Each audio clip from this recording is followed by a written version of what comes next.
Aloha and good afternoon. Thank you for joining us here on This Is Now. We begin with some breaking news today. A short time ago, we learned that Hunter Biden has pleaded guilty to federal tax charges Thursday in a surprise move that allows President Joe Biden's family to avoid having to endure another likely embarrassing and painful criminal trial.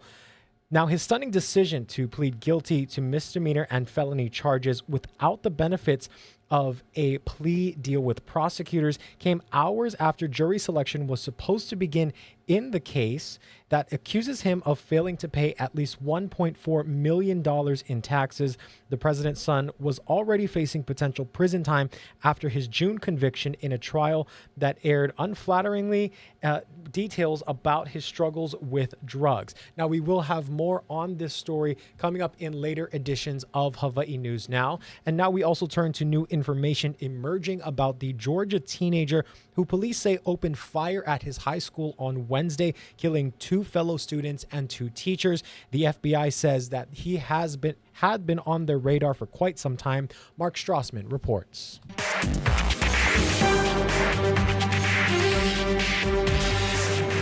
Students and community members left flowers and comforted one another at a memorial growing like the grief outside Apalachee High School. A shooting by a fellow student Wednesday killed 14-year-old Christian Angulo and Mason Schermerhorn, and teachers Richard Aspinwall and Christina Irami. He was very sweet and very funny and chill, Angulo's classmate is mourning the loss of her friend. She said she's also thinking about the suspect. I just hope that the shooter finds God and that God forgives what they did. 2 school resource officers confronted the suspect and took him into custody. Police say he was armed with an AR platform-style weapon. A chaplain who is aiding law enforcement has a message for parents. Talk to your children. Be engaged in your children's life. One conversation can change a whole lot.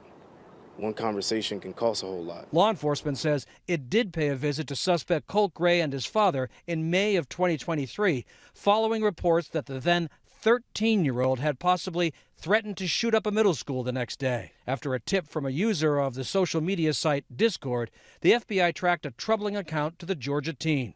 At the time, he denied posting the threats, and his father said he owned guns, but his son did not have access to them. Deputies say they cleared the case because of inconsistent information. The suspect's first court appearance is scheduled for Friday morning. Prosecutors say he'll be charged as an adult. Mark Strassman, CBS News, Winder, Georgia. Now to the latest details of a pair of 2 alarm fires that happened earlier this morning out in Kapolei. They were finally extinguished after hours of work by Honolulu Fire Department crews. They were called out to a large fire near the intersection of Komohana and Lauvilivili streets just after 4 a.m. Take a look as you can see just how large the flames were earlier today. Our crews on scene were told by HFD that this is the address of a moving company, and it appears multiple shipping containers were involved. But the amount of flames and smoke on scene made it difficult to determine exactly what was being damaged. And meanwhile, firefighters were called out about half an hour earlier to another fire nearby. HFD responded to Kuhela Street just before 3:30 a.m. and eventually needed to call a second alarm to that fire as well. It took crews about an hour to get that one under control, and they were able to fully extinguish it at around 7:10 a.m. We're told it may have involved pallets in a parking lot. An EMS official says no patients needed to be transported from either of the fires. An investigation is now underway. And HFD crews also responded to a brush fire on Kapolei Parkway near the Costco around 4:40 a.m. That one was also quickly brought under control within 10 minutes.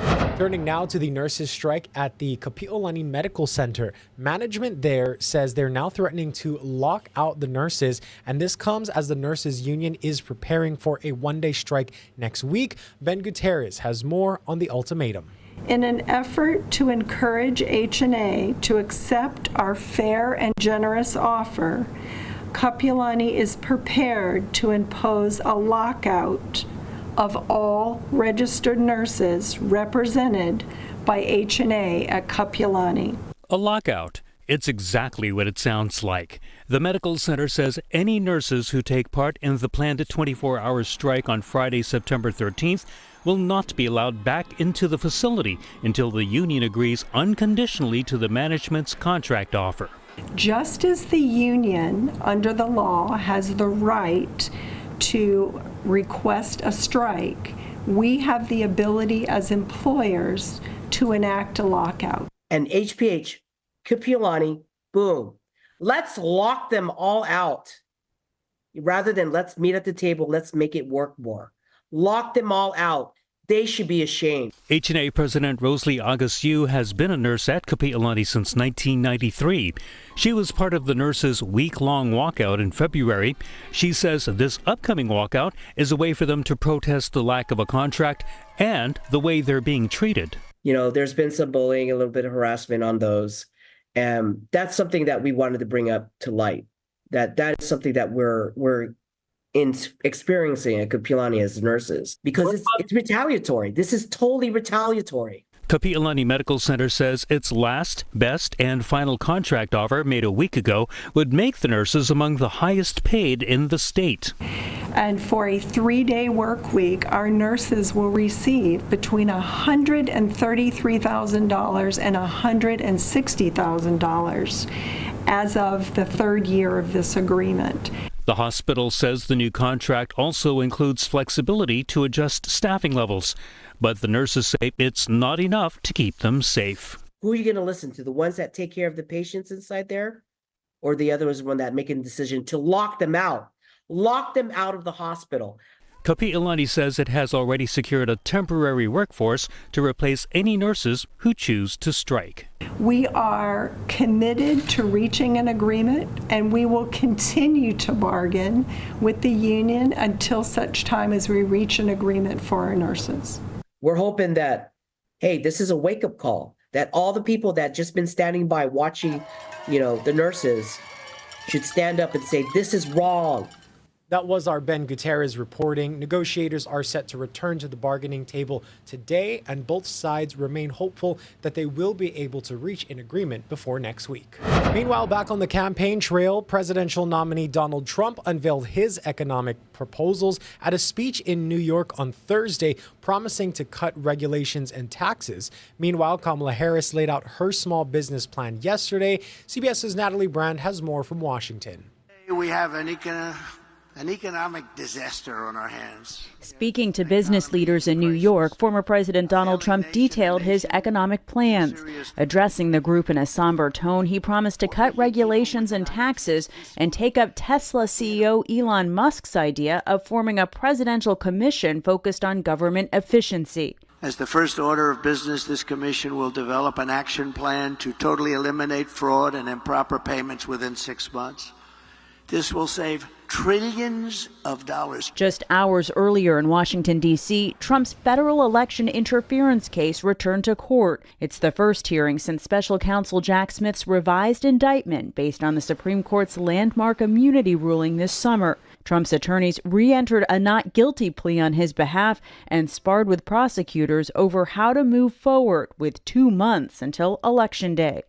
Vice President Kamala Harris touched down in Pittsburgh a day after proposing a boost in federal tax incentives for startup businesses and help for those already up and running. We will provide low and no interest loans to small businesses that want to expand. The vice president will remain in the battleground state for debate prep ahead of Tuesday's face-off with Trump. I expect them both to tell lies, on each other.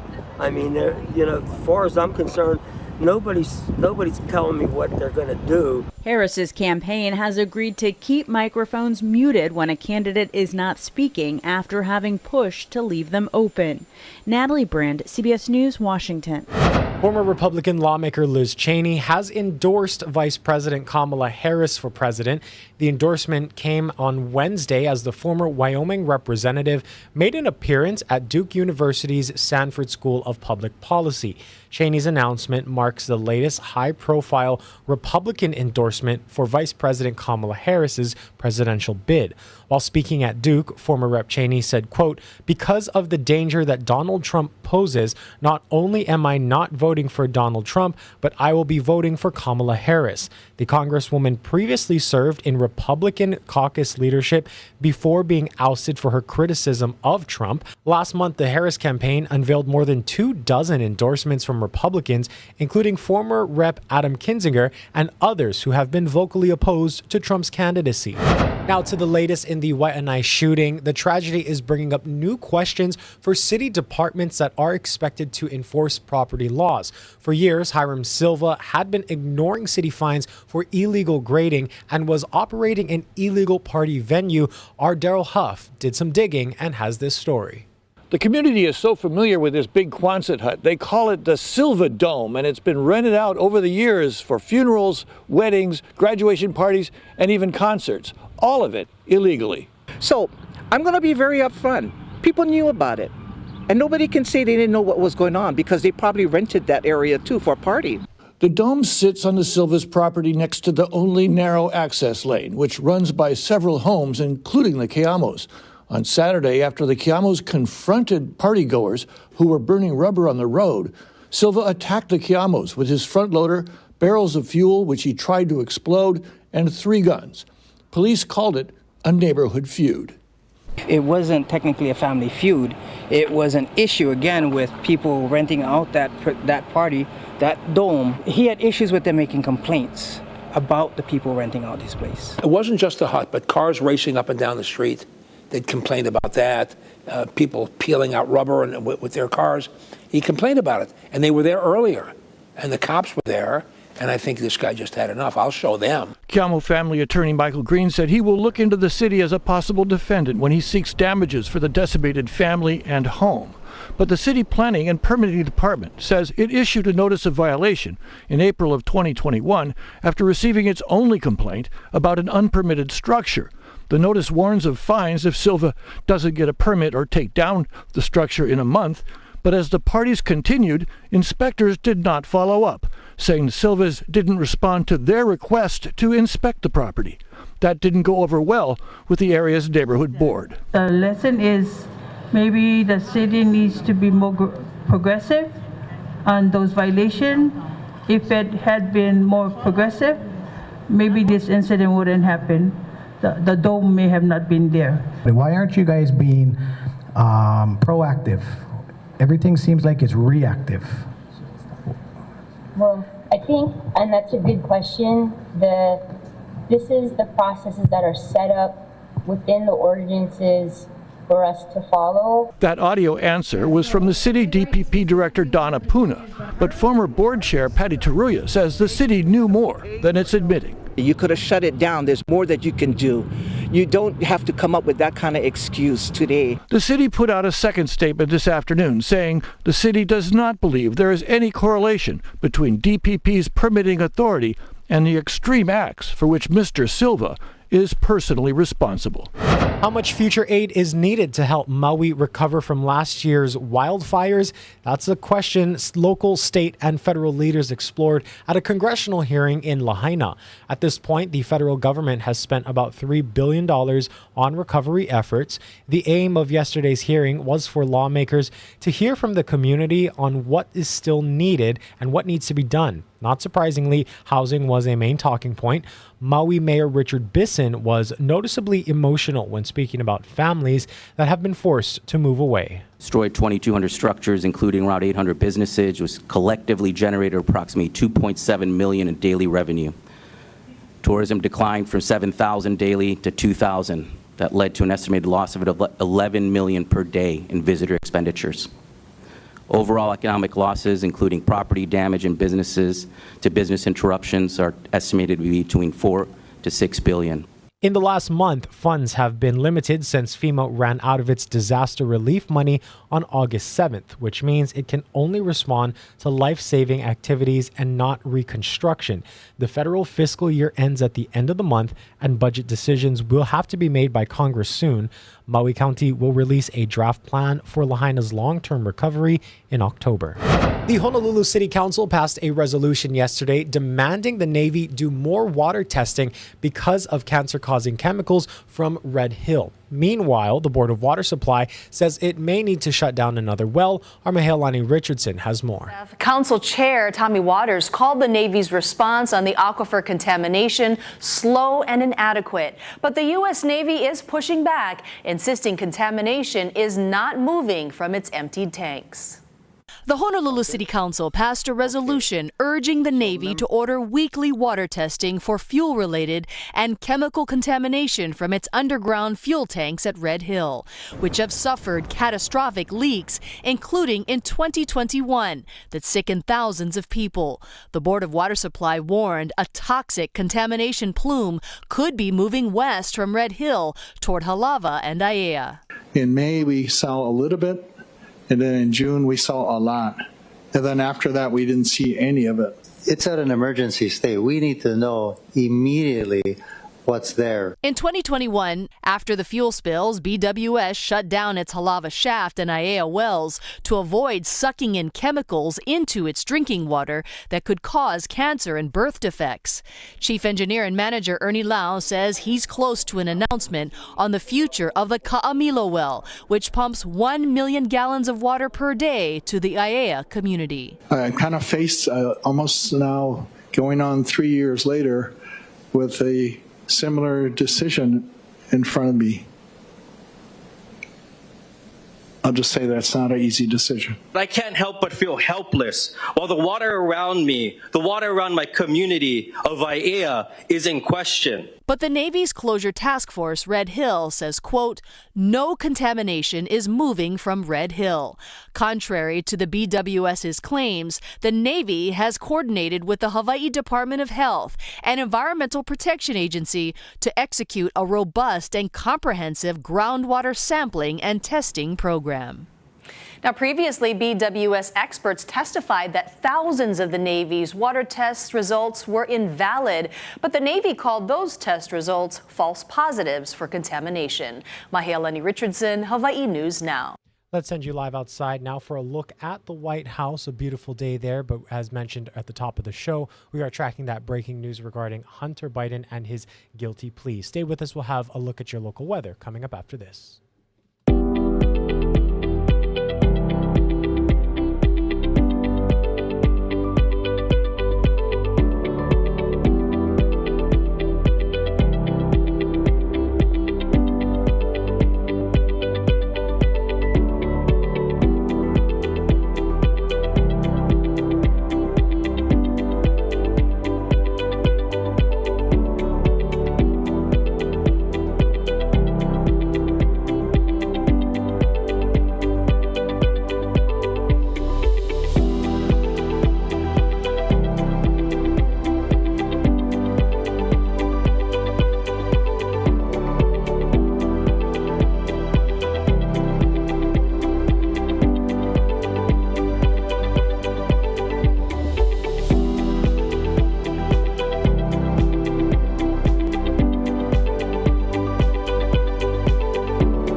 here's your forecast for your Aloha Thursday. We'll start with the surf because we do have a out-of-season northerly swell. Looks at that, 6 to 8 feet there, and 2 to 4 over on the west side and the east side. It's kind of blowing out light trade wind swell there, and then the town spots are small, 1 to 3. Today's weather is going to be kind of nice for you. As a matter of fact, as we go throughout the day today, partly to mostly cloudy skies, lighter trade winds for this weekend, and if you do see any rain, it's going to be either in the interior and the leeward sides in the afternoons, or mostly overnight and early morning light showers. Here's your forecast just for today.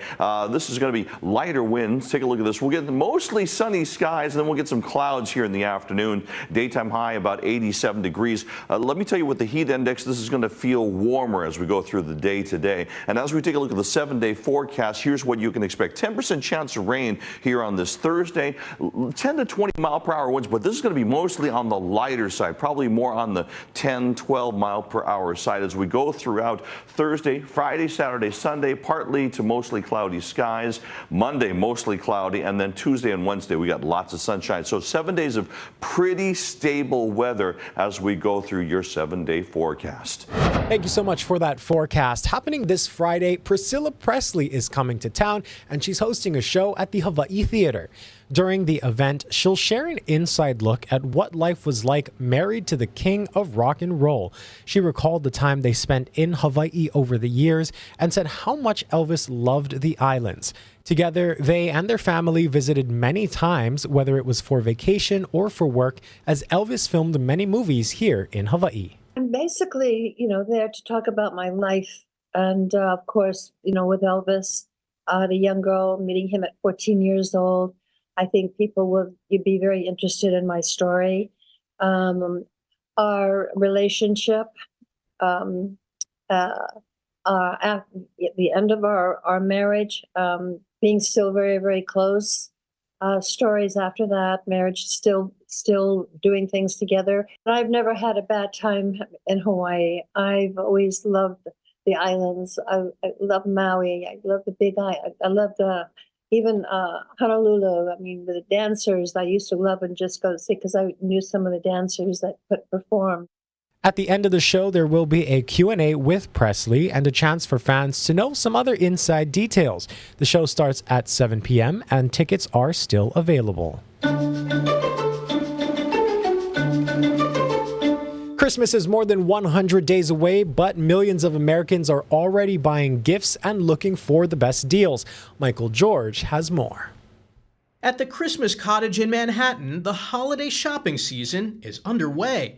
Catherine Mason, visiting from Virginia, bought something for herself. I absolutely had to walk in here as soon as I saw it, and I was like, I have to get an ornament for New York City. Becky Fellenzer is looking for potential presents. September, you're not buying things for Christmas already, are you? I actually was going to buy 2 gifts in there for my girlfriends. Wow. Yeah. And she has plenty of company.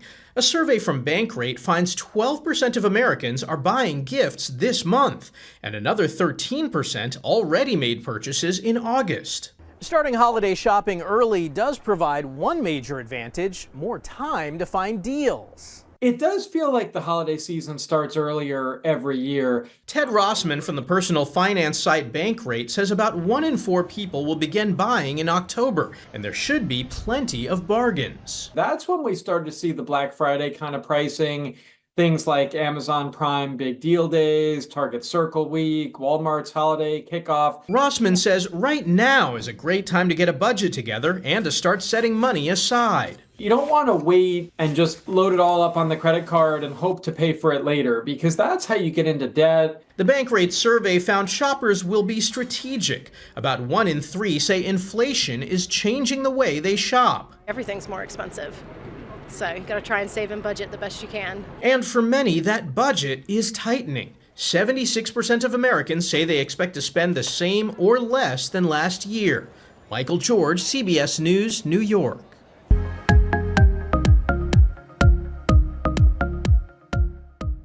And something delicious is cooking up in Chicago. A 1,000-pound cheesecake will be on display at the Taste of Chicago. Take a look. The Taste of Chicago is Friday through Sunday, so it's crunch time for this creamy concoction. At Eli's Cheesecake World off of Montrose, the pastry chefs and cake decorators are busy. They are frosting the 1,000-pound behemoth that will be part of the business's taste offering. I think of my father. I think of that first Taste of Chicago, July 4th, 1980.